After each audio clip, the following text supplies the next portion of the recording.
Love this podcast? Support this show through the Acast supporter feature. It's up to you how much you give, and there's no regular commitment. Just hit the link in the show description to support now. Explaining football to the friend who's just there for the nachos? Hard. Tailgating from home like a pro with snacks and drinks everyone will love? An easy win. And with Instacart helping deliver the snack time MVPs to your door, you're ready for the game in as fast as 30 minutes. So you never miss a play or lose your seat on the couch or have to go head-to-head for the last chicken wing. Shop game day faves on Instacart and enjoy $0 delivery fees on your first 3 grocery orders. Offer valid for a limited time. Other fees and terms apply. Hey, I'm Ryan Reynolds. Recently, I asked Mint Mobile's legal team if big wireless companies are allowed to raise prices due to inflation. They said yes. And then when I asked if raising prices technically violates those onerous 2-year contracts, they said, "What the f*** are you talking about, you insane Hollywood ass?" So to recap, we're cutting the price of Mint Unlimited from $30 a month to just $15 a month. Give it a try at mintmobile.com/switch. $45 upfront payment equivalent to $15 per month. New customers on first 3-month plan only. Taxes and fees extra. Speed slower above 40 gigabytes. See details. It took a lifetime to find the person you want to marry. Finding the perfect engagement ring is a lot easier. At BlueNile.com, you can find or design the ring you've always dreamed of with help from Blue Nile's jewelry experts who are on hand 24/7 to answer questions, and the ease and convenience of shopping online. For a limited time, get $50 off your purchase of $500 or more with code LISTEN at BlueNile.com. That's $50 off with code LISTEN at BlueNile.com.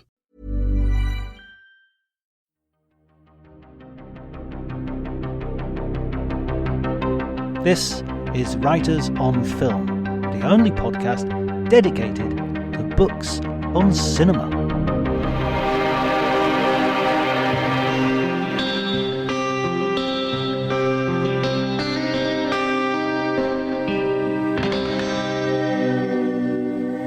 Hi and welcome, my name's John Bleasdale. I'm a writer and film critic, and today I'm going to be talking to Wendy Mitchell, who is a writer, film writer as well, and a former editor of Screen, one of the biggest international trade magazines for movies. She's also the author of Citizen K9, which we'll be talking about, and a up-and-coming book on Icelandic cinema. If you enjoyed the podcast, please remember to like, subscribe, and spread the word. You can follow me on Twitter at Dr. Jonty, DRJONTY. But before you do any of that, please enjoy the conversation.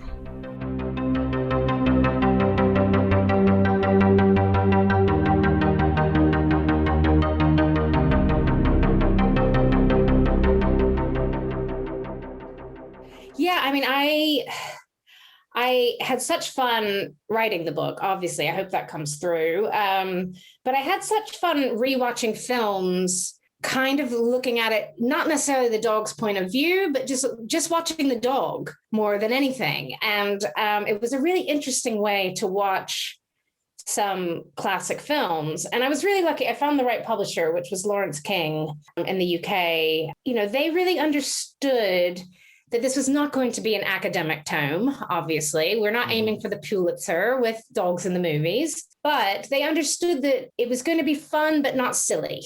And they understood why I needed to have Umberto D in the book. And, you know, they didn't push me to make it sort of lowest common denominator, isn't this dog cute? So yeah, I really found the right people who got what I had in mind of what I wanted to do. I really like the way it's structured as well, that you have a sort of this historical perspective. I was talking to Pamela Hutchinson on a previous podcast, and she talked about how silent cinema, there's a real point where the dog being in the picture on purpose is like a watershed moment for silent cinema, you know, because it's not just capturing what's out there. It's actually, no, we're really making something in front of the camera here.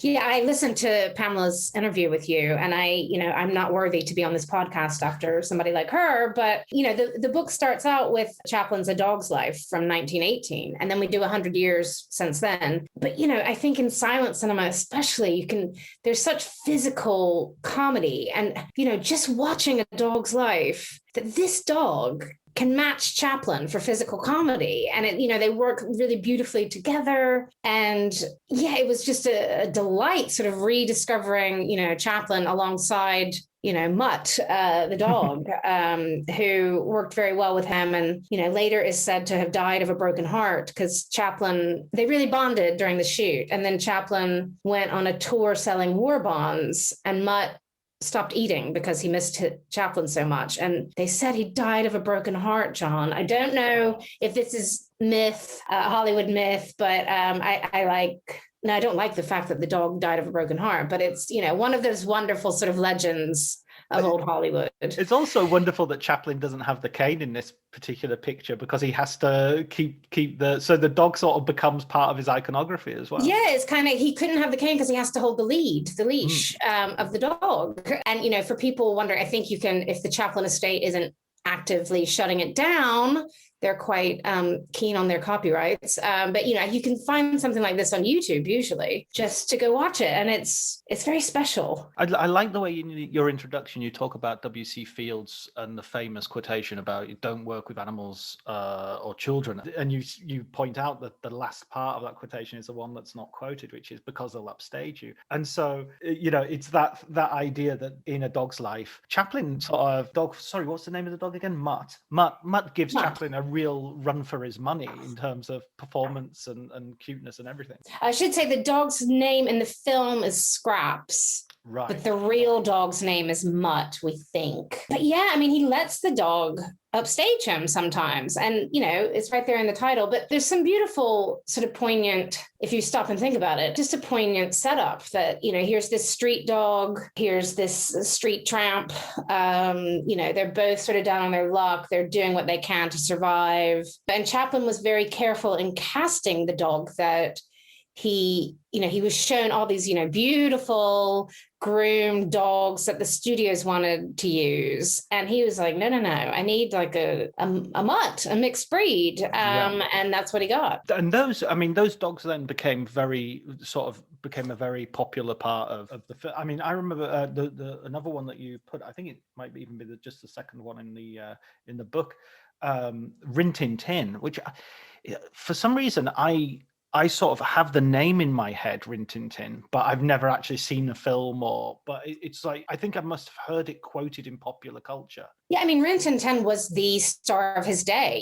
He got, I'm trying to think of how many fan letters a month. It was like 50,000 fan letters a month and was better paid than some human actors. And just phenomenal. And I had sort of known the name, and have I seen one of these films? Because some of them are sort of out of print or hard to find. But I will say that Rin Tin Tin, if we're talking about Rin Tin Tin, we have to mention great writer from the New Yorker, Susan Orlean, wrote an entire biography of Rin Tin Tin. Oh my God. You need to get her on the pod. And it's just, I read it on holiday, and it's just like a page turner. It's really fascinating. But I went back and rewatch some of the clips. And this dog is like running up a tree. This is not CGI talking dog cuteness. This dog was such a physical performer, and it was like huge business for the studios. This was a Hollywood legend. And I think it's kind of hard for us today to even imagine that. But dogs like Rin Tin Tin and Strongheart later, and then, Lassie, they were sort of box office gold. People went for the dog. I don't think we would see that today. So I think it can be hard for us to get our heads around, like, this was the star. The dog was the star. Or even say the horse. I remember Champion the Wonder Horse and Yes. Ed the Talking Horse. And was it Ed the Talking Horse? I know that, there was Francis the Talking Mule, which I loved when I was growing up. But I think there's Mr. Ed. Yeah. Well, speaking about growing up, what was your sort of first connection with like animals in films? Is it something you've always sort of as a kid growing up, or is it something that you got interested in later when you got your own dog? Or when can you remember first watching that interface between those two things?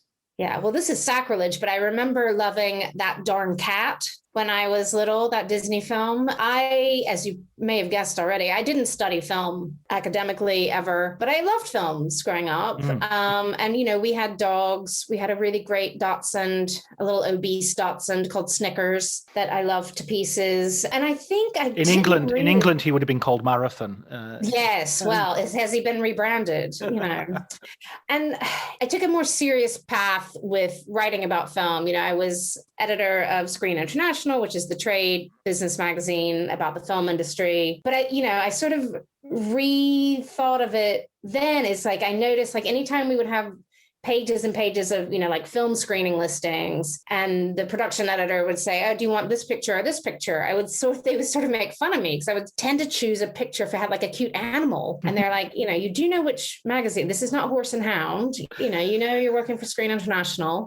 And it was sort of alongside this. I think it was about 2005. Yeah. Or maybe 2005, 2006. I was attending the American Film Market in LA, and they were promoting an upcoming remake of Lassie. And they had the canine actor coming around, and there was a publicist, let's give him credit, Dennis Dembia and Rogers and Cowan, brought this beautiful dog to our office at Screen, and he had the dog like pose with us, and the dog's name was Hey Hey, and he put his little paw on my leg, and I just fell in love.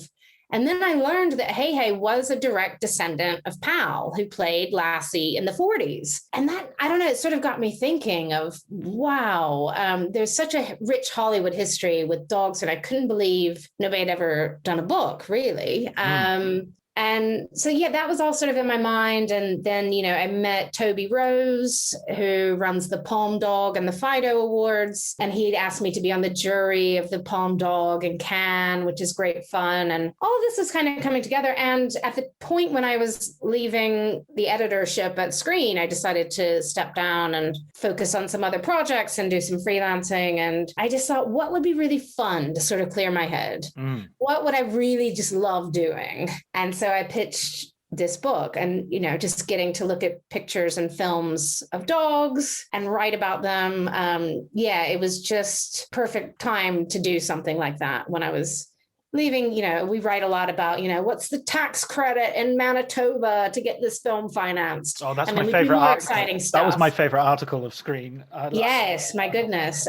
You know, we do talk to directors and producers and actors and everything else, but, you know, it is a more serious publication. And yeah, this sort of cleared my head, and I loved it. It was just fun. Thinking about what you were saying just earlier as well, I mean, I remember growing up in the 70s and 80s, and our TV and films, and I mean, a lot of things like Lassie went from film to TV, didn't they? And we also had all those African shows like Daktari and sort of Safari, Born Free, and all that sort of stuff.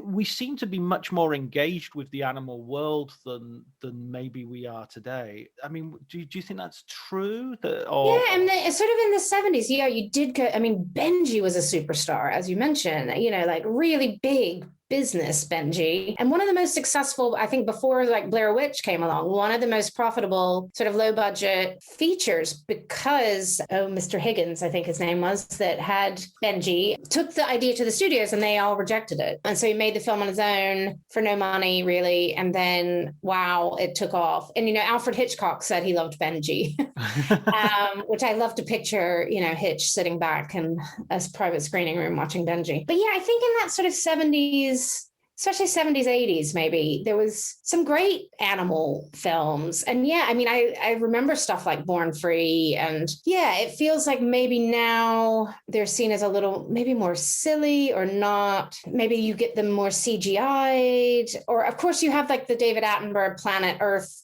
type nature documentaries, which are amazing, but I don't think we're seeing as much of like how we as human beings interact with pets and other animals. And maybe that'll come back. I mean, everybody and their sister got a dog during lockdown, so maybe we'll start to see more of that. You know, who knows? The perfect lockdown movie would be someone with a new dog trying to make sourdough pastries and bread. There you go. And, you know, I have to plug Annie from 1982, that version of Annie. And I must have watched that film 100 times growing up. And Sandy. I mean, Sandy's a big part of that story, and he gets a whole song. Right, you know, he gets serenaded by the little girls with Dumb Dog, which I could sing for you now, but if you've heard my speaking voice, you really don't want to hear my singing voice. No, I go ahead. I'll count you in. No, I'm not going to do it. Yeah, I mean, that was one of the delights of looking through your book, was there were so many films and dogs which I remember being a huge part of my life, but I've sort of forgotten about. I mean, Digby, the biggest dog in the world, being English, that was on every single holiday, every bank holiday that movie showed. Like it was It's a Wonderful Life sort of rate of repetition, and I'd totally forgotten about it. But yeah, Jimmy Dale and his huge, rather silly King Kong sized dog. I mean, I have to say, because I'm America, I grew up in America, obviously, and I moved to the UK, about 16 years ago or so. So Digby did not cross the pond into my consciousness as a young person. Shocking that I can't believe it. Amazing quality. You know, what did American children miss out on? But when I mentioned the book, you know, one of my colleagues when I was working at British Council on the film team, Rachel Roby, was like, "Oh, well, of course you could put Digby on the cover." And I was like, "What's a Digby?" And she was just in shock that I didn't know about Digby. Digby is obviously wonderfully silly. I would not say the visual effects are up to modern standards, let's say, John, but, you know, great fun. And I can see if you're like a 6-year-old now, you would still love it. You know, I think it would hold up to watch it if somebody grew up watching it and is sort of middle-aged and could watch it with their kids. It'll be great fun. So yeah, I got to discover Digby for the first time. I wonder if Digby's special effects will hold up better than sort of the CGI Call of the Wild Harrison Ford film, which features, well, not an animal performer, but I think an entire CGI creation. Am I right? Or You're right. Yeah. Funnily, that is not in the book. It came out, you know, a little bit after I had my press deadline, but funnily enough, we had a Bring Your Dog Along screening at Picture House Central to promote, you know, and launch the book, which was really good fun. And the dogs are very well behaved. But because of the sort of timing, that was the film we showed. And I sort of thought, this is a little bit ironic that we're celebrating these real canine actors throughout history, and yet we're seeing this animatronic buck. And I think that dog, I think the whole time I was watching that dog, I just thought, this is not real. It just doesn't have a soul. Sorry, I was not a huge fan. I mean, the film did not do that well, I don't think. You know, I wasn't a huge fan of how that dog looked. And I think Harrison Ford gives a fine performance. I don't think it's a career best, but, you know, I think maybe you can tell it's something like Beginners with Ewan McGregor. He bonded with that dog. And I think you can see that in the film. There's like a real connection. And I think you can't see that if the dog is made by a computer, you know. Yeah, the uncanny valley seems deeper for animals than it does for people, because people can act a bit robotic anyway, but animals have no clue what that just doesn't exist in their conceptual sort of minds, you know. So yeah, I don't really agree with the whole animatronic dog, but it was wonderful to watch that. It was funny to see that film with a bunch of real dogs in the cinema, and there were no accidents, I should say. That was my second very question. Well behaved. And, you know, the minute they saw this dog on screen, they all kind of were quiet and just watching. And, you know, I think they were curious. Maybe they saw the uncanny valley, like, who is this imposter amongst our midst? This isn't a real dog. But yeah, they were very well behaved to watch him. Oh, I'm glad about that. As much for the staff as for anything else. I know. I always thought this quite brave doing like a dog screening in this beautiful new cinema with these amazing seats. And now each dog gets a blanket they can sit on if they want. And I was shocked at how well behaved they were. Is that a very common thing now in sort of London cinemas or? Yeah, Picture House, I think, does it, you know, maybe a couple times a year. Mm-hmm. I think they did one for Isle of Dogs. It's a fun thing. And I will say, in the course of talking about the book, I met some of these doggy influencer people, and they are passionate, shall we say, about their dogs and taking them to places. But they even have, you know, my friend Fen Halligan, who you might know is a reviews editor at Screen, she came and brought her little Dachshund and was, you know, she's not like a crazy dog lady or anything. And they thoroughly enjoyed it, I think. Wendy Ide brought her big dog, who's Moxie. Moxie, yeah. I've met Yeah, Moxie. they were all very, very well behaved. And yeah, you get sort of the dog crazy people. And then you get, I think, a few normal people who think this could be funny to take my dog to the cinema. And yeah, it was. Do you think we're making a mistake by only programming films about dogs, though? Maybe dogs are like, I mean, I remember when I was a kid, I never wanted to see a film with kids in. I never got that Goonies thing. I wanted to see films like Raiders of the Lost Ark with adults. I didn't want to be talked down to. So do you think dogs are going, oh, why do they keep showing us films about dogs? We want to see films about bones. That may be a good point. Or you know, a film about people running on a beach. Yes. Or people digging, or 2001: A Space Odyssey, just the bone going up in the air again and again. Oh my God, I haven't thought about that. Yeah, that could be a good fit. Yeah, because I think there are sort of videos you can put on for your dog when you leave the house and things like that. And maybe that is not just watching other dogs, because that can kind of disrupt them, I think. Watching other dogs, maybe they want to interact with the dog or jump on your TV or something. But yeah, maybe a nice meadow they can run through, or a big bowl of steak or something might be their dream viewing. Do you think the way the dogs have, the way things have changed, and thinking again of Call of the Wild, bringing in CGI, do you think this is something to do with just animal performers being, you know, there are problems that studios are unwilling to get into when it comes to animal performers? Maybe audiences aren't as comfortable anymore with seeing a trained animal. They assume, you know, that there might be some cruelty involved in that training, maybe wrongly assume that. Yeah, I think it's a really good point. I'm so glad you brought that up, because it was something I was even conscious of, like, should I even be writing this book? You know, have these dogs been mistreated? And from the animal trainers I talked to, who are just amazing at their jobs, I really love their jobs and love these dogs, they pick the right dog for the right job, and they're not making a dog do anything they're uncomfortable with. You know, a lot of them, the dogs live with them like family, you know, and they know the dog personality inside and out, and they know to get him to jump over here, you might want to do this. And I didn't hear any stories of dogs in duress and harm's way, because that, would freak me out and make me abandon the book. But yeah, I think people like PETA are against dogs acting. They're also against, I think, and double check me, they're against guide dogs for the blind. Right. They just think animals can just be animals without serving humans in any way. I can see that stance, but for me, hearing like the dogs really dogs like to work, most of them. And if they understand what they're meant to do and they're being well treated and they get a lot of love. Mentioning this dog that was on the set of Beginners with Ewan McGregor, it was a great trainer called Mathilde de Cagny, who's a wonderful animal trainer in LA. And she's worked with a lot of terriers over the year, including the dog who played Eddie on Frasier on TV. Oh, wow. Yeah. So I'm starstruck. I know. She really knows her dogs. And she let Ewan just bond with that dog so much that by the time they're doing kind of scenes where they're on like a bed together and he's talking to the dog, she wasn't even in the room. That was Ewan loving that dog. And in fact, the day the shoot wrapped, Ewan went to go rescue his own dog, even though someone in his family might be a little bit allergic. He got the right kind of breed, because he was just like, I've fallen so in love with this dog, I can't not have a dog. And then while he was in LA, he used to go on walks with his dog and this dog from Beginners. So sort of happy stories. But yeah, I can see how there was a couple of years ago, and gosh, I'm forgetting the film title.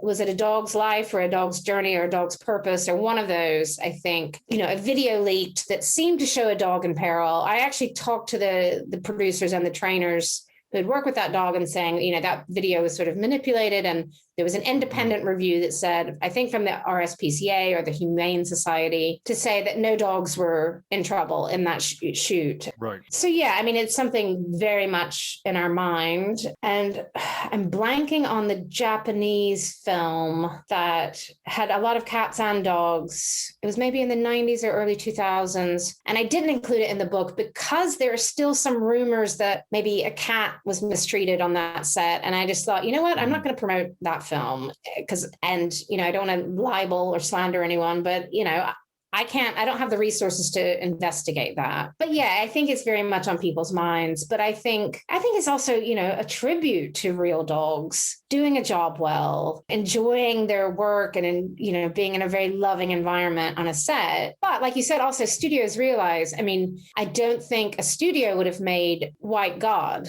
the Hungarian film, which we know from Cannes, that had 250 real dogs. And there's such an investment of time, of money in training those dogs. And, in the book, Todd Solondz says, like, oh my God, we had these Dachshunds, maybe not the greatest dog lover, but he said these Dachshunds from Wiener Dog were so stupid that to get 30 seconds of usable footage, we had to film them on a treadmill for like 4 hours. It takes time and patience and investment. And they're not human. You can't guarantee they're going to hit their mark every time. And so, I think it's probably a combination of, maybe people are slightly more uncomfortable with like seeing a trained dog having to act for their pleasure, and also just the money, the time. Right. Yeah, absolutely. In terms of exploitation, in terms of history and all that sort of stuff, you have to put it also in context of everybody being exploited to some extent. You made the great point that Toto in The Wizard of Oz is paid more than the Munchkins. So the Munchkin actors were not paid very well. Toto broke his paw on the set. Terrible. And probably for health and safety, that just wouldn't be able to happen today. But it's not Higgins. I'm getting my dogs confused. It's a Cairn Terrier. Terry is the dog's real name. Terry was so bonded with Judy Garland, he got to go recuperate at Judy Garland's house for a couple of weeks. So he was stepped on by one of the Wicked Witch's guardsmen, evidently. So 2 weeks of recuperation. So in character. Yes. I would like to recuperate at Judy Garland's house for 2 weeks. Sounds good. But I think health and safety has greatly improved. And, I even wonder today, would Ren 1010 be allowed to run up a tree? Probably not. Or how do you train the dog to do that safely? So, even more amazing that we get to see these physical feats of the past, because we might not be able to see them in present day. Yeah, absolutely. There are some, when it comes to the treatment of animals as well, I think horses seem to get the worst in terms of Hollywood. I'm thinking of all those epic Westerns and sort of epic films generally, the Ben-Hurs and the whatnots. We've talked a little bit and used the phrase sort of animal actor, animal performer. I wanted to ask you this question. I know there are great animal actors because you see the film and you go, oh, that dog is amazing in that role. Are there any bad animal actors? Are there any times you watch a movie and you go, that dog was very disappointing? That wasn't because I have one, so I'll give you one later if I'm sure I can come up with something. What I do like is and maybe some hardcore cinephiles and historians might say she's lost the plot, but I do think some dogs can emote on screen. I think dogs have emotions, when they're with human beings. Something like Benji, I think, can look excited when he's running, can look lovingly at somebody, of course, I'm projecting a bit, which is why we like animals in the films. But I also think sometimes you can capture a genuine emotion from an animal on screen and they are acting. Sometimes it's Hooch acting. I don't know. He's just kind of slobbering and walking around. Does he feel anything for Tom Hanks? I'm not sure. Sorry, Tom. Well, you have to tell the listeners what the slobber was made of as well, because that was a particularly good detail. Yeah, so don't worry, that slobber is just egg whites. Yes. But it's still, it's just a bit gross. Hooch was played by a dog named Beasley. And Beasley lived to 14, 98 in human years. And it's a breed, a dog de Bordeaux that doesn't usually live that long. So Beasley had a good life. And, Tom Hanks has said I'm not going to spoil it, but he wishes the film had ended perhaps differently now. Yeah, I'm trying to think of a terrible dog actor, and I'm sure I saw many. Yeah, no, I think I have a soft spot for a lot of them in the book. I mean, I did watch films that didn't make it into the book, or some of those dogs in like Cats and Dogs, not a cinematic triumph. Let's face it, but like some of those dogs just look like they're hitting their mark. They don't look like they're interacting. They're phoning it in. Yeah, exactly. But thankfully, what's yours? I'll tell you my one. Yes. I'll tell you my one, and I'm willing to accept the wrath of because I'm gonna hit a few sacred cows here. I think Almodovar's short film that he made in lockdown with Tilda Swinton. I was so unconvinced by that dog.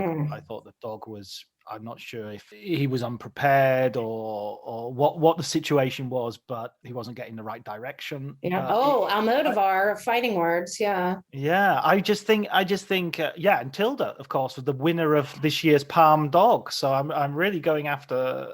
I'm treading on dangerous ground here, but it was funny. I mean, I say this sort of in a maybe slightly flippant way, but at the same time, it's kind of funny when you see something and you just say, well, that's kind of not working. It's not necessarily the dog's fault, but they just haven't. Just having a dog doesn't automatically make it a wonderful dog. No, and I'm glad you say this because I think that is what the whole idea of the book was, to pay tribute for the dogs that did a good job. I mean, even like, gosh, I can't stand Adam Sandler, and Mr. Beefy and Little Nicky just is the best thing about the film to me. And he's quite funny. And I was like, okay, this film is no good, or to me, it's not, a good film, but Mr. Beefy is really good. And let's honor him without having to honor the rest of it. But yeah, I think sometimes it just doesn't work. They're either phoned in, like you said, or just maybe somebody decides to use, their own dog and it doesn't work. But I mean, there's wonderful examples of people using their own dogs. Not just Tilda with the Souvenir 2, our Palm Dog 2021 winner in Cannes. I mean, Kelly Reichardt is one of my favorite filmmakers, and that's her dog, Lucy, in Wendy and Lucy. Kelly very graciously talked to me for the book. I've interviewed her about more serious things in the past, but I think she was really happy to talk about Lucy, and Lucy was comfortable on that set. It wasn't just a dog flown in. Lucy and Michelle Williams bonded. I think you can see sort of, also Lucy is not made to like do a bunch of tricks. Lucy is just allowed to be a dog on screen, but in a kind of a natural way. And I think you can get wonderful performances out of a filmmaker or an actor's own dog, but not making them jump through literal hoops. Perhaps Lucy may have not been able to do that, but Lucy was a great dog on screen. She's no longer with us, R.I.P. Lucy. But yeah, Kelly Reichardt really enjoyed working because Lucy, I think, had also been in Old Joy in a smaller role. But yeah, I think that's wonderful. I loved Wendy and Lucy. I literally watched that this week for the first time. And I just thought that was such a great film. Oh, it's beautiful. And such, with a lot of Kelly's films, such a sort of light touch, not so heavy-handed, and just, beautiful performances. And just, I think that does show this bond between human and animal that I get almost goosebumps talking about. Explaining football to the friend who's just there for the nachos? Hard. Tailgating from home like a pro with snacks and drinks everyone will love? An easy win. And with Instacart helping deliver the snack time MVPs to your door, you're ready for the game in as fast as 30 minutes. So you never miss a play or lose your seat on the couch or have to go head to head for the last chicken wing. Shop game day faves on Instacart and enjoy $0 delivery fees on your first 3 grocery orders. Offer valid for a limited time. Other fees and terms apply. Hey, it's Mark Marin from WTF here to let you know that this podcast is brought to you by Progressive Insurance. And I'm sure the reason you're listening to this podcast right now is because you chose it. Well, choose Progressive's Name Your Price tool, and you could find insurance options that fit your budget, so you can pick the best one for your situation. Who doesn't like choice? Try it at Progressive.com. And now, some legal info. Progressive Casualty Insurance Company and Affiliates. Price and coverage match limited by state law. Not available in all states.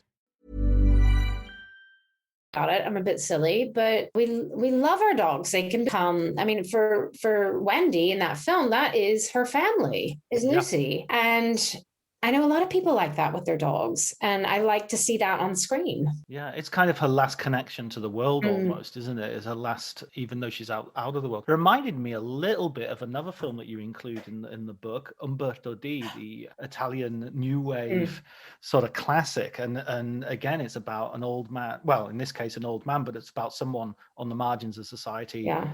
Dealing with poverty, and his only really fully satisfactory relationship is with his dog. Yeah, no, I think this film is just wonderful and powerful and sort of classic of Italian neorealism, as you say. But the dog performance or just that relationship, it was really important for me to have this film in the book. Kids don't know it. And well, that was also the hope that, somebody might buy it for their kid thinking, oh, my kid loves Lassie, I'll buy them this book, or my kid loves Beethoven, and then discover, oh, well, this one is maybe not for kids, but what a wonderful sounding film. And yeah, his relationship with Flyke is so important. And, at the end, I'm not going to spoil that one either, but Flyke is there for him at the end. He, won't leave him alone, and just really powerful. And it would have been powerful in a different way if he had a best human friend. That would just be a different relationship. And I think we can project so many feelings onto that man-dog relationship. And God, yeah, I just love that film. I want to rewatch that this week, even just talking about it. Yeah. But I mean, with Umberto D and with Wendy and Lucy both, it's about people who have kind of, for better or worse, sort of failed in the world or are somehow pushed out of the world. And so here is a non-human, in the human world, I want to say, and here is a non-human who gives them something that the human world just can't give them. Yeah, we see that sort of unjudgmental, sort of unconditional love that you might get from an animal, especially a dog. Maybe a cat doesn't give a shit so much. But yeah, I think, there was a film with a street cat named Bob, I think. But maybe that's the exception that proves the rule. No, well, John, I have pitched the cat, the feline equivalent. I don't know if the publisher is biting. I want to call it Once More with Feline. Maybe this will happen someday. I mean, but there's, a good cat of course, Inside Llewyn Davis has that amazing cat. That's so good. Going back to Breakfast at Tiffany's. So yeah, I also, and this can be controversial to dog people, I also like cats. I grew up with cats and dogs, but I think there'll be less sort of good stories about cats. Sorry, cat people. I mean, I hope to. Oh, cat people. There's another one. Yes. Exactly. Cat from Outer Space. Yes. And as I mentioned, that darn cat. I mean, I've already got a list. I'm ready, but I think the cats can be, harder to maybe even find out this is sort of historical information about the cats. I think there's going to be slightly less interesting stories, but I hope, I think maybe if I did that book, that'll be a little bit more of just some amazing pictures and a sort of tribute to the film and the role of the cat within the film, maybe less about the actual cat who played the role. I mean, would you have cat trainers? I mean, does such a thing exist? Well, did you catch The Innocents in Cannes? Yes, I did. Yes. Okay, so something not nice happens to a cat in that film. Yes, very not nice. And weirdly, I was on set. Happened to be in Norway when they were shooting. So I went to the set one day in Oslo, and I happened to be there the day that the cat and the cat trainer or cat wrangler was there. And that wasn't even a Norwegian. I forget where it was. German or something. They couldn't find the right cat in all of Norway. So they had to go, they get the right cat and the right trainer to come in. But I just think the phrase herding cats, I think a cat is much harder to train. So when we do see a good cat performance, I think that's even harder to get. So but there are certainly cat trainers out there. That's a job I wouldn't. I mean, I have a cat. I have 2 cats now. My relationship with animals is very, I like them. I like, I don't wish them any harm. I'm quite happy to have them around, but I'm a bit Werner Herzog when it comes to my relationship. I see nothing in the eyes but despair. I'm that sort of, I don't have such a sort of romantic relationship, shall I say. Yeah, I think the cat, cats are so independent, as we know. And I think it's a different the bond between cats and humans is very different, as we know. So I think it would be, a different exploration if we're talking about cats in cinema. But I have a soft spot for any animal films, lambs in Lamb, and, another kind of film, and rams and sheep. And, I love Icelandic cinema. I could do a whole thing about, sheep and their role in Icelandic cinema. Yeah, I like a lot of animal films. Maybe it makes me a bit soft. But well, I don't know, because I mean, looking at the films that you've included in this book, you do have White Dog, you do have White God, you do have. Well, one I had to fight to include was Cujo. Oh, of course, yes, Cujo, which is a brilliant. Because this, we knew this book wasn't for kids, so we could include films that aren't for kids. But Cujo, I did a lot of the photo research myself, and we had to there are some films that aren't in there because there weren't good images of the dog in the film. Fair enough. But with Cujo, there's a lot of cool stills, but most of them show very rabid Cujo, drooling, bloody, horrible, and it just... That's got to be egg white and tomato sauce. Yeah, egg white again. Yeah, it's not real blood. But if you're flipping through the book, it's kind of like, oh, Lassie. Oh, God. What is this? And so the publisher was like, can you find us a picture where Cujo, maybe a pre-Cujo? And so I think the shot we use is maybe from the opening of the film. And it's just sort of the back of Cujo looking over the valley. Innocent. You might think this is a cute dog. So that was, but and funnily enough, with White Dog, very disturbing film by Samuel Fuller. I mean, beautiful filmmaking, such an allegory of racism. And funnily enough, we've got cuddly pictures of that dog snuggling up to Kirsty McNichol. I'm getting my Kirstys maybe confused. And it looks very cuddly in the pictures we chose for that, which probably doesn't represent the film so well, but picture looks nice. And then if you read about the film in the book, I think you'll understand it's not a cute dog for kids. Yeah. And I have to say, I love the story that Sam Fuller was going on holiday. They were, greenlit to start shooting after his holiday. And while he was away, the studio hired the dog trainer and the dog. And this is typical studio. Boffin said, oh, it's called White Dog, so we're going to get a white dog. Right. And, it's a German Shepherd, I think. And Sam Fuller was like, I didn't mean it. The dog needed to be white, you idiots.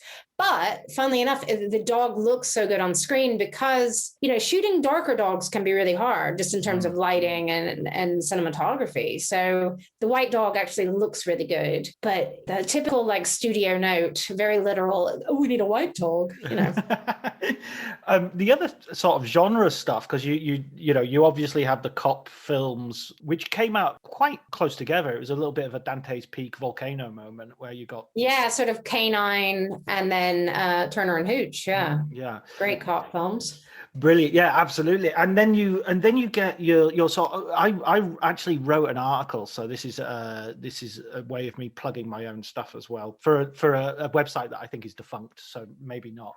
But I wrote a piece about how all apocalyptic films have a dog in them, and I Am Legend is obviously one. Oh, Will Smith and I Am Legend, I think, but that adds doesn't that weirdly, the dog adds the humanity to that film for a lot of it. He's more upset by, spoiler, he's more upset by the dog getting bitten by than when his entire family gets wiped out. He's sort of like, I mean, he's still upset, but when the dog goes, it's like, oh, that's the last straw. That is the last straw. This is when I'm really upset. Yeah, because it's sort of that dog is the innocent. And again, we're projecting sort of human feelings and anthropomorphizing, I can never say that word, onto the animal, but it's about that bond. And, this is his companion, his loyal companion forever, for the rest of time. He's got Abby. And what happens? And that's it. Like, no, you can't take my dog. Right. But yeah, Will Smith loved that dog. They went on dates before shooting to sort of get to know each other. And then, of course, at the end, Will Smith wanted to adopt that dog. And, because, when you visit a film set, you do see each each crew becomes like a family for each film. And it's sort of like you're ripped apart, never be together again after that last day of shooting. Oh. And you can understand that, like, yeah, if you're there with a dog every day and then suddenly no dog, but the trainer loved the dog too much and part of his family, so he didn't let Will Smith have the dog. It's like an on-set romance almost. Yeah, exactly. What happens on set, Has to stay on set in that case. One of the apocalyptic films that I was thinking of because, there's a dog in the road as well. But there's the film A Boy and His Dog, a very, very young Don Johnson. Have you seen that? It's on my list to see, but I've never seen it. But I think it's in my Amazon Prime queue or something. But yeah, I have to admit, I made a list when I started the book of about, 500 films, and it became clear maybe I would pick out sort of 150 of those to actually watch and figure out the final sort of 100 or 80 in the book. But yeah, I've missed some good ones. No, I mean, I wouldn't say it's like an essential thing, but I remember, I think it was on a Movie Drone, which was a sort of BBC Two Alex Cox introducing cult movies series in the 80s and 90s. And he explained that it's a Harlan Ellison short story where the dog has telepathic qualities because of the nuclear fallout, and so that the dog and the boy communicate all the way through the film. And they were saying the Disney company wanted to buy it so that it would sort of like they'd have an animatronic sort of dog, but they didn't do that in the end. They didn't bother lip syncing. But it's a problematic film more because of its gender politics nowadays. It's one of those you probably say, oh, lovely dog and great relationship, and then how he treats the women not quite so good. Yeah, no, there's probably there's so many of those films, but yeah, I like to, as you can probably tell now, I will watch anything with a dog in it. So yeah, I look forward to checking that out. Brilliant. You mentioned earlier as well about your being interested in Icelandic, Iceland, and how did that interest come about? It's hard to even say. I was still living in New York and writing for IndieWire at the time, and I got invited to the Reykjavik International Film Festival. And this must have been at least, it probably was about 18 or 20 years ago, maybe 18, 19 years ago. And I went for a sort of long weekend and just fell in love with the place and the filmmakers I met there. And I've been really lucky. I've probably been to Iceland about 15 times since then, either to Riff, that festival, or to Stockfish, which is another festival, or to visit film shooting, or just kind of for fun. And I just am obsessed with the place. I think it's like nowhere else on earth. And it fascinates me, their cinema, that of course there were some very, very early films, maybe in the sort of 20s, 30s, 40s, mostly shorts, but their sort of real cinematic tradition sort of picks up again in the 70s with the Raven films, and then Friedrich Thor Fredriksson, who, is still very much alive and active. And I just thought it's kind of fascinating to see a cinematic nation that is very influential today, and yet everybody that's worked in it is still alive. I can go talk to them. And it does, we don't have that luxury in some other places, but just to see, the creativity in Iceland, I think is just off the charts. And I think it's also very interesting, and sorry, I'm going on a tangent, but to see the birth of the music scene there and how influential, the Sugar Cubes and then Björk as a solo artist kind of, I think, inspired some of the film. It was sort of hand in hand. At the same time, the film world was growing up there. You also see the music and Sigur Rós later being sort of renowned internationally. And I think you can see the same thing with the films, but I also just love some of their film. Going back to Children of Nature with Friedrich Thor, it's been their Oscar nominated film of history. And just, I think the cinema there captures something special about being in Iceland, which is the people and their relationship to that land and to nature. And, can have a very quirky sense of humor. 101 Reykjavik, the early Baltasar Kormákur film, is just wonderful and kind of boozy and funny. So yeah, you're probably about to mention that it's here. I can show you, John. Yes. It really exists, but because of COVID, the launch has been a little bit delayed. But I've written a book called Iceland on Screen. Right. I've always wanted to write something substantial about Iceland, and I used to cover them a lot for Screen International, and just packages of interviews with Icelandic filmmakers and such. But very kindly, I pitched this idea to my friend Leve Gudjonsdottir at the Icelandic Film Center and Einar Hansen Thomsen at the Icelandic Film Fund. What's it called? Film in Iceland. Mm-hmm. And they sort of saw the value of doing it. It's like a real book, I swear. It's got a hardcover and everything, but they saw the value in doing it as, maybe it's not quite a promotional tool, but they intend to give it to people for free as a gift. Ah, I see. So the original intent was when people go to the European Film Awards in Reykjavik in December 2020, they'll get a copy of this book and maybe some, dried lamb jerky or something, And of course, that has now been delayed to 2022. But oh gosh, I had such fun working on this. But I mean, I got to talk to pretty much all the living Icelandic filmmakers, and a lot of it is very location driven. So again, this is not a sort of academic tome. It's very much like, oh, here's where they shot 101 Reykjavik. You can still go to the bar, and here's what Baltazar remembers of shooting there that day. And he said it was one of his worst days on set, in fact, because everybody got really drunk. He co-owned the bar at the time. Right. This is the same bar, Cafe Bar Inn, that Damon Albarn used to be a sort of part collaborator. But he was like, it was a nightmare to shoot in there because we knew everybody. We were giving them free drinks. So it's a little bit oral history, a little bit gorgeous photos of Icelandic film locations. And it also includes, things like Game of Thrones and where that's shot. And I have to plug that there's a guy, a writer and programmer in Toronto called Steve Gravestock, and he works for Toronto Film Festival, and they have published a book right around pandemic start called A History of Icelandic Film. And that is if you really want to know about the films, and it's more of a critical analysis of the films and also sort of an oral history. And that's just wonderful for that kind of book. Mine's the sort of like tourist companion to that, with a lot of pretty pictures and learning a little bit about some of these Icelandic films. And I'm just obsessed. I can't wait to go back, hopefully later this year. I looked you were kind enough to send me a PDF copy of the text so I could look through it and the pictures and everything.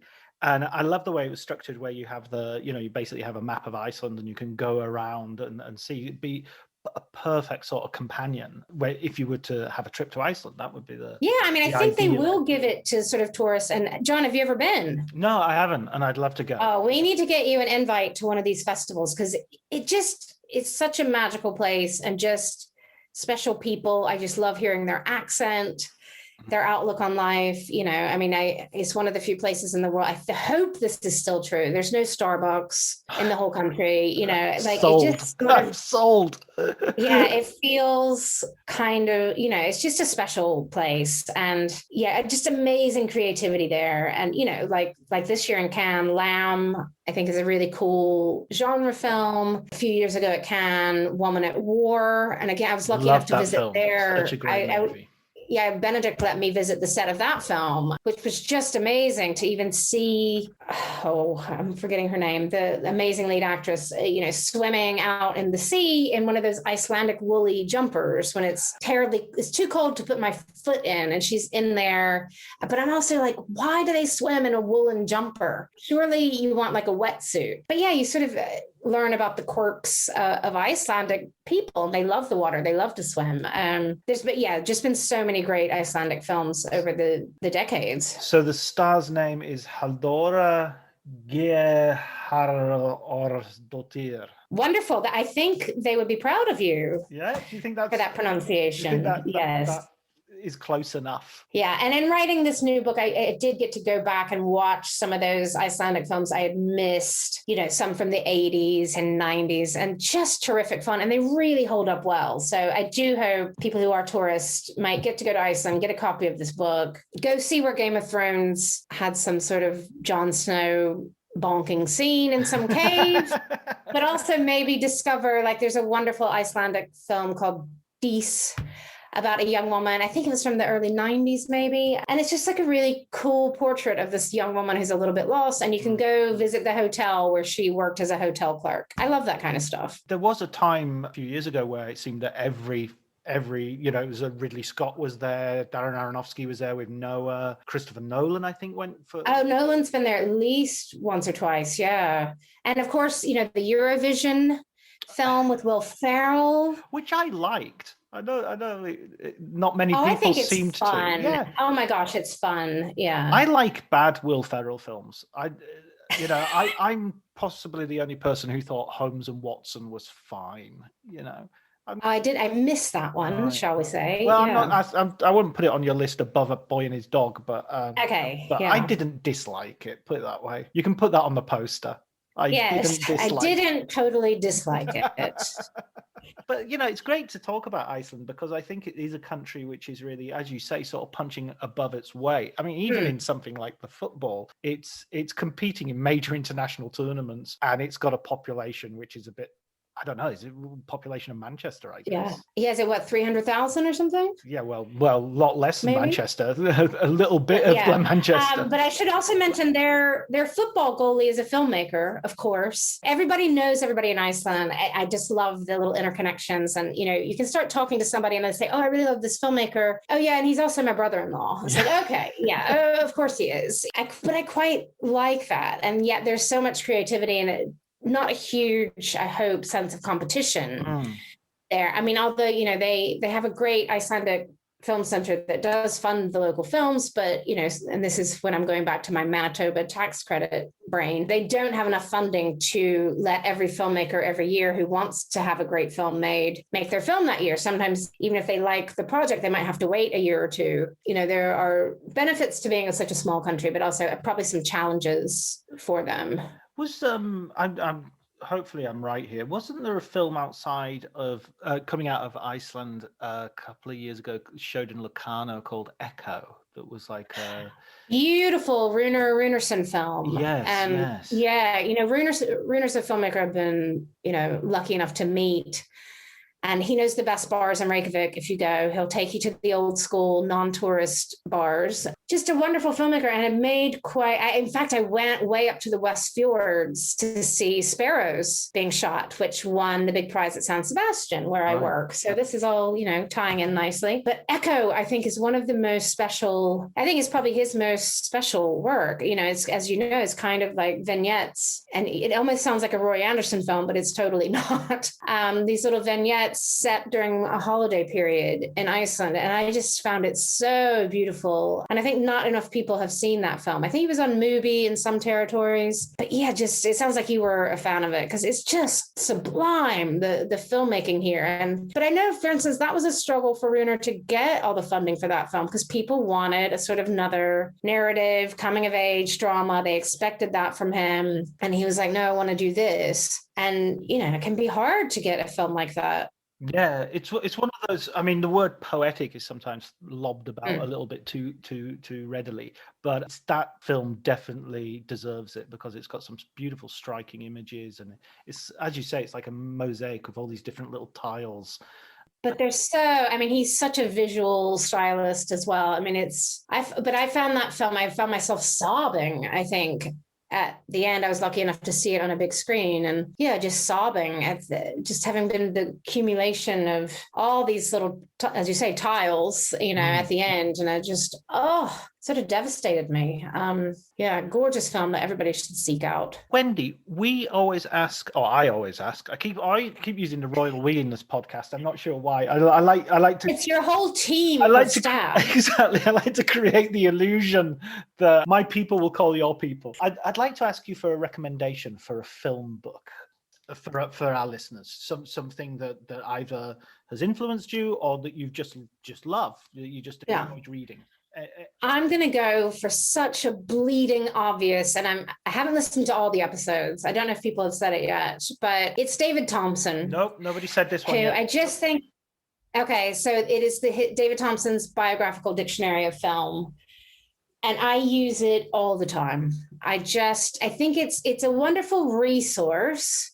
I just think he's such a great thinker and writer about film. He's very succinct. Obviously, it's a sort of dictionary, but even in a very succinct sort of blurb about a certain director or a certain actor, I think he can capture a lot. And, sometimes I don't totally agree with him. Or if, I've got his book, I'm looking at my bookshelf, Have You Seen, which is about 1,000 different films. And yeah, sometimes I don't agree with his exact take on a film, but I just think he's a legend, and we're lucky to still have him. And yeah, I think it's not the biographical dictionary. It's not something you would read start to finish, but and I don't mean this in the Citizen Canine way, but it would be a great book to have in the toilet, in the living room, somewhere you just want to read a few pages, or you see that White Dog is going to be on TV and you want to see what David has to say about Sam Fuller. And I just think, it's such a resource, and I love that it's not online. I love it's not a Wikipedia entry. It's in its own way, it is inspired. Because I was going to say, does it feel kind of like just a reference book? Of course, it is a reference book, but I think it's more than that. And yeah, I really, really recommend that one. Brilliant. Yeah, I love David Thompson. Thompson. Without a P for anybody Googling him, David Thompson. I read the Big Screen a couple of years ago, which is really good. And I haven't read that one. So I haven't even read all this stuff. I just, need to. He did a book that I've got on my Kindle sort of lined up to read as well, called Suspects. Did you hear about that one? No, I haven't. I'm going to write that down. Well, it's a really interestingly different approach, because it's essentially a series of almost like short stories, which is basically assuming that everybody in the cinema world, as in the characters like Rick from Casablanca and Joe Cairo, or all these different people, all live in the actual world. And he just produces biographies of sort of what they did before the film, what they did after the film, and who they interacted with, who appears in another film. And it's just a really interestingly original expansion of that sort of filmic universe. That sounds really wonderful. Yeah. He does have it seems like a very ordered mind, but also quite a creative way to look at things we think we might know. Exactly, yeah. And that's what I was, when we were talking right at the very beginning of our conversation about looking at films. You were saying earlier you don't write academic tomes and stuff, but don't know if we've had anybody on who does so far. We're all, especially I think a certain generation. I think maybe the generation that is coming after us have all been to film college and studied or cultural studies and stuff like that. But I think most of us have come to it from I come from a more literature-based things, and talking to other people, they seem to come from slightly different angles, But yeah, anyway, I love that original way of looking at something. Be all, whether it's dogs or whether it's short stories or whatever it might be. Yeah, thank you for giving time to me and my little doggies of Citizen Canine. Yeah, because I think some people hear about the book and they're just like, that's for kids. And, that wasn't the intention, but it was intended to be fun. No, it's definitely fun. Had fun discussing. It's amazing fun. And it's got some really good stuff in. And it's also made me really want to go back and watch Lassie Come Home, because I've never seen that film, and it's got Elizabeth Taylor in it, and it's got Roddy McDowall. Yeah, and as you watch it, look at that dog's shiny coat, because as you would learn in the book, they had a different dog to play Lassie, and it wasn't delivering. So they had this, I guess this dog Pal was a stunt dog or like a double or something, and they let Pal try the river scene, and it worked out. But fun fact that Pal was a male dog, because they shot the film in the summer, and in the summer the female collies tend to shed more fur, and they wanted this full coat. So the title should have been Laddie, I guess, if we're being literal. But yeah, Lassie was a boy. I love the line that you quote the director as saying something that Pal went into the river, Pal, and came out Lassie. It's like, exactly. It's so dramatic. And I love that. Yeah, I think there was a whole biography written at the time of Lassie. Yeah, again, one of those like Ren 1010 that was just what a moneymaker. Wow. Pal and his descendants, who bring us back full circle to one I met, at the AFM. Who would have thought, Amazing. Listen, thank you very much, Wendy, for joining us, and thank you for giving us your time and recommended Citizen Canine, and to look forward to what's What's the name of the Icelandic cinema book? It's just called Iceland on Screen. But yeah, we look forward to launching that. Thank you, John, for not only talking to me, but for doing this whole series of. I've really enjoyed dipping into some of the episodes and look forward to hearing from more of my peers. It's just fascinating. Thank you.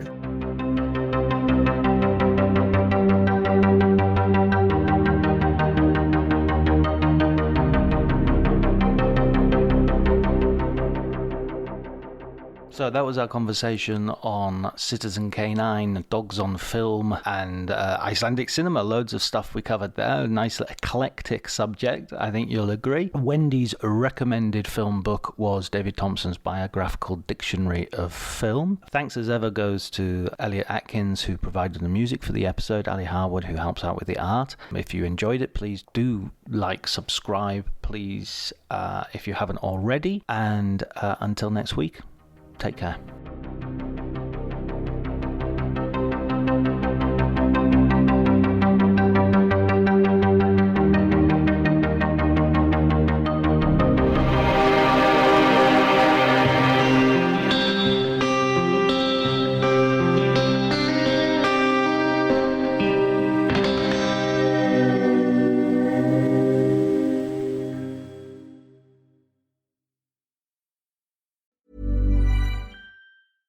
$1-800-Flowers.com knows that a gift is never just a gift. A gift is an expression of everything you feel and helps to build more meaningful relationships. 1-800-Flowers takes the pressure off by helping you navigate life's important moments by making it simple to find the perfect gift. From flowers and cookies to cake and chocolate, 1-800-Flowers helps guide you in finding the right gift to say how you feel.